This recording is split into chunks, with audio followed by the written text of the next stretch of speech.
The staircase leading to Riverside High School's main entrance never looked so threatening before. Each step was a reminder of yesterday's accident at home. My arm throbbed in its makeshift sling, Mom's old scarf wrapped carefully to hide the bruising. I was 17, and this wasn't the first time I had to craft creative ways to hide my injuries. I'm Alex Mitchell, and until yesterday, I was pretty good at keeping my father's temper our family secret. That was before he lost it over my acceptance letter to the state arts program, a future he hadn't chosen for me. "You're going to law school like every Mitchell man before you," he'd roared, waving my acceptance letter like it was evidence of a crime. When I stood my ground, telling him I wanted to study photography, something in his eyes changed. That's when he pushed me. I remember the moment with crystal clarity, the way time seemed to slow down as I fell backward, the sharp edges of each step cutting into my back, the final crack when I landed on my arm. Mom's horrified gasp from the top of the stairs, followed by her practiced recovery. "Get up, Alex. You're fine," she'd said, helping me to my feet. "We don't need to tell anyone about this. Your father, he's under a lot of stress at the firm." The same excuses, different day. What nobody knew was that Ms. Walker, my photography teacher, had been working late in her classroom. Her window faced our house, just across from the school. She'd seen everything. I tried to slip into first period unnoticed, but Ms. Walker was waiting by the door. Her eyes went straight to my arm, then to my face. There was something different in her expression, not the usual pity I'd seen from teachers who suspected but never acted. "Alex, can we talk after class?" she asked quietly. I nodded, my throat tight. The day crawled by in a haze of pain and anxiety. Mom had refused to take me to the hospital, convinced we could handle it at home like always. "It's just a sprain," she'd insisted, though we both knew it was worse. During lunch, I hid in the photography lab, my sanctuary. The walls were covered with student photos, moments of life frozen in time. My latest series hung in the corner, shadows and light, close-up shots of everyday objects that looked completely different in changing light. Ms. Walker said they showed promise. Dad said they showed I was wasting my time. When the final bell rang, I made my way back to Ms. Walker's classroom. She was at her desk, grading papers, but I could see a folder marked with my name sitting prominently in front of her. "Sit down, Alex," she said, gesturing to a chair. "We need to talk about what I saw yesterday." My heart started racing. "I fell," I said automatically. "I'm clumsy sometimes." She opened the folder and pulled out several photographs. My breath caught in my throat. They were screenshots from her classroom security camera, showing our house clearly through the window. The sequence was unmistakable. My father's aggressive stance, the push, my fall. "The camera runs 24/7, she explained gently. "It's meant to protect the photography equipment, but yesterday it captured something much more important." Tears burned in my eyes. Years of carefully constructed lies began to crumble. "Your work shows such sensitivity, such understanding of light and shadow." She continued, pulling out my portfolio. "But there's pain in these images too. I should have seen it sooner." I stared at my photos through blurry eyes. She was right. Every shot was about hiding and revealing, just like my life at home. "I can't show these to anyone," I whispered. "He'll kill me." "No, he won't," Ms. Walker said firmly, "because I've already sent copies to the police and Child Protective Services. They're waiting to talk to you when you're ready. You don't have to go home today." The relief hit me so hard I could barely breathe.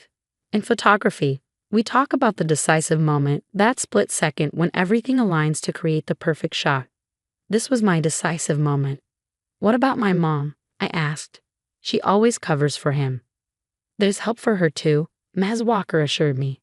"But right now, we need to get your arm properly treated. The school nurse is waiting." As we walked to the nurse's office, I could see police cars pulling up to the school. This was really happening. The secret was out.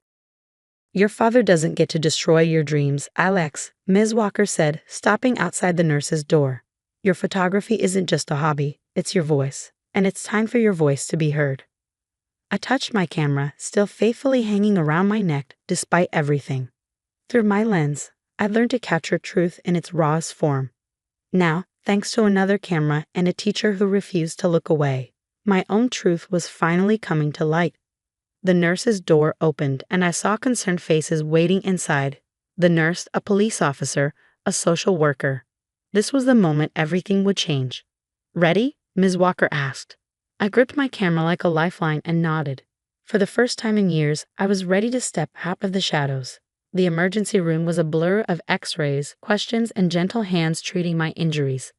The break in my arm was clean but required surgery, evidence of the force behind my father's push.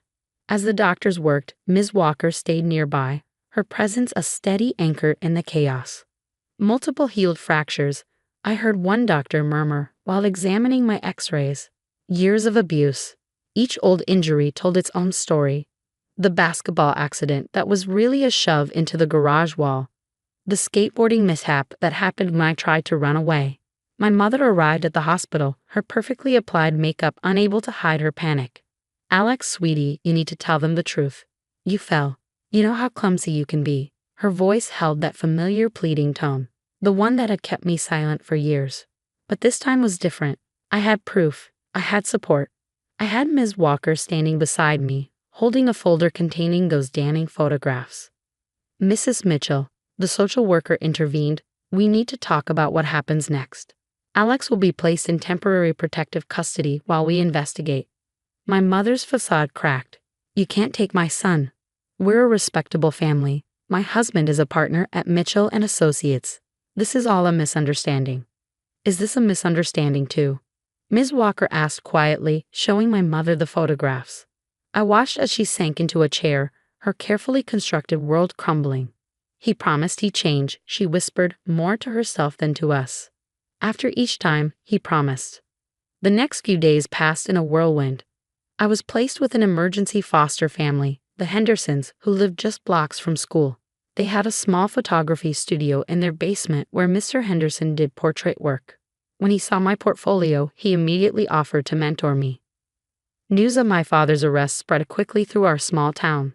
The prestigious Mitchell and Associates law firm scrambled to distance itself from the scandal. My father's partners voted to remove his name from the company, ending 3 generations of Mitchell legacy. At school, whispers followed me through the hallways. Some students avoided me, unsure how to act around the boy whose perfect family life had been exposed as a lie. Others, surprisingly, started sharing their own stories of hidden pain. Ms. Walker transformed her photography club into a safe space for students to express their struggles through art. My Shadows and Light series became the centerpiece of a special exhibition titled Breaking Silence. Each photo now carried new meaning, not just artistic compositions, but testimony to survival. During my father's bail hearing, I brought my camera. Through my lens, I captured him in his orange jumpsuit, his powerful frame diminished by handcuffs. The man who had terrified me for so long looked small through the viewfinder. Click, a decisive moment. My mother started therapy, finally confronting decades of enabling behavior. She moved in with my aunt and filed for divorce. "I should have protected you," she told me during a supervised visit. "I was so afraid of breaking our family that I let him break you instead." The Hendersons helped me apply for early admission to the state arts program. My portfolio, now including the documentary series of my father's court proceedings, earned me a full scholarship. The judges were particularly moved by a self-portrait I took in the hospital. My broken arm in the foreground, soft light streaming through the window, creating what they called a powerful statement about vulnerability and strength. One afternoon, while developing photos in the school darkroom, Ms. Walker brought me an envelope. Inside was a letter from a national domestic violence prevention organization. They wanted to use my photographs for their new awareness campaign. "Your art is giving others the courage to speak up," she said, watching me read the letter. "You're turning your pain into purpose." I thought about all the times I'd hidden behind my camera, using it as a shield against my father's rage. Now it had become my sword, cutting through years of silence and secrets. The preliminary hearing was approaching, and prosecutors had a strong case. Between Ms. Walker's security footage, my medical records, and my mother's testimony, my father faced significant prison time. His legal colleagues refused to represent him. No one wanted to defend the man who had tarnished their firm's reputation. "Are you ready to tell your story in court?" the prosecutor asked during our prep session.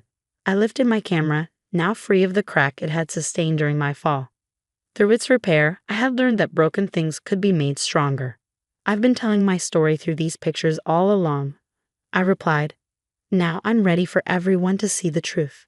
Ms. Walker was right. Photography wasn't just my hobby or even my future career. It was my voice, my witness, my way of ensuring that what happened in the shadows would finally come to light. And this time, I wasn't afraid to show the world exactly what that light revealed. The courtroom was a study in contrasts, perfect for a photographer's eye. My father, once imposing in his tailored suits, now looked washed out in prison orange. Through my lens, I captured his transformation from respected attorney to revealed abuser. Each photo would become part of my newest series, Justice in Focus. The evidence was overwhelming. Ms. Walker's security footage played on the courtroom screens, showing years of documented incidents. My medical records told a story of systematic abuse disguised as childhood accidents. But it was my photographs that brought the truth home, especially the self-documentation series I'd unconsciously created over the years. The defendant systematically abused his position of power, the prosecutor stated, displaying my images. These photographs, taken by his son, tell a story of survival through art. My father's attorney tried to paint me as a troubled teen seeking attention. These artistic photographs could be interpreted many ways, he argued. They're merely metaphors, not evidence. I sat in the witness box, my camera beside me like a faithful companion. Each photo tells a truth I couldn't speak, I testified. The shadowed staircase, the broken mirrors, the locked doors. They were my way of documenting what was happening when I had no other voice. The Hendersons sat behind me, their support unwavering. Mr. Henderson had helped me prepare a special portfolio for the court, showing the progression of my work from hidden pain to open testimony. Besides me, Ms. Walker waited to testify, the original security footage secure in her hands. My mother's testimony was perhaps the most devastating. I chose his reputation over my son's safety, she admitted, her voice shaking. Every time I covered up a bruise or explained away an injury, I was helping him maintain his facade of perfection. During a break in proceedings, I went to the courthouse bathroom and found myself face to face with my father. For a moment, we just stared at each other, guard hovering nearby. Then I did something that surprised us both. I raised my camera and took his picture. Still hiding behind that stupid camera, he sneered. No, I replied, checking the image on my screen. I'm not hiding anymore. I'm revealing. The jury took less than 2 hours to reach a verdict. Guilty on all counts. As they read out the sentence, 15 years with no possibility of early parole, I photographed my father's face. The moment his mask finally cracked completely was caught in perfect focus. 6 months later, my Breaking Silence exhibition opened at the State Art Gallery. The show combined my earlier work with a courthouse series telling a complete story of abuse, survival, and justice. The proceeds would go to a new foundation Ms. Walker and I had started, providing cameras and art therapy to young survivors of domestic violence. My mother came to the opening night. She was different now, stronger, no longer hidden behind perfect makeup and practiced smiles. She stopped at each photograph, really seeing them for the first time. I never understood what your photography meant, she said, tears in her eyes. Each picture was crying for help, and I didn't hear it. But others did, I replied, glancing at Ms. Walker, who was showing the Hendersons my latest work. The exhibition's centerpiece was a triptych, the staircase where I fell, the security camera that caught it, and a self-portrait taken on my first day of art school, arm healed and camera in hand. From darkness to light, from silence to truth. My state arts program professors called it groundbreaking work. Several galleries requested to show the exhibition, but more importantly, it was helping others. After each showing, more people came forward with their own stories of abuse and survival. The Hendersons helped me set up a small studio where I could work with other young survivors, teaching them to use photography as both documentation and healing. Art saved my life, I would tell them. It can save yours too. A year after the trial, I received a letter from my father. I photographed it unopened, sitting on my desk in morning light, then filed it away. Maybe someday I'd read it, but for now, I was focused on the future, not the past. Ms. Walker retired from teaching but continued mentoring young photographers. The security camera still runs in her old classroom, now maintaining its original purpose of protecting equipment. Sometimes I visit, looking at that window that changed everything. Ready for your guest lecture? Ms. Walker asked, joining me in her old classroom. I was speaking to her photography club about using art for advocacy. I picked up my camera, running my fingers over its familiar surfaces. Through this lens, I learned to see truth, to capture pain, and ultimately to find freedom. Every click of the shutter was a reminder that I'd found my voice, and I was never going to be silenced again. Ready, I said, and meant it. There are still so many stories that need to be brought into the light. Together, we walked toward the classroom full of students, each holding cameras like shields, ready to learn how to turn their lenses toward truth.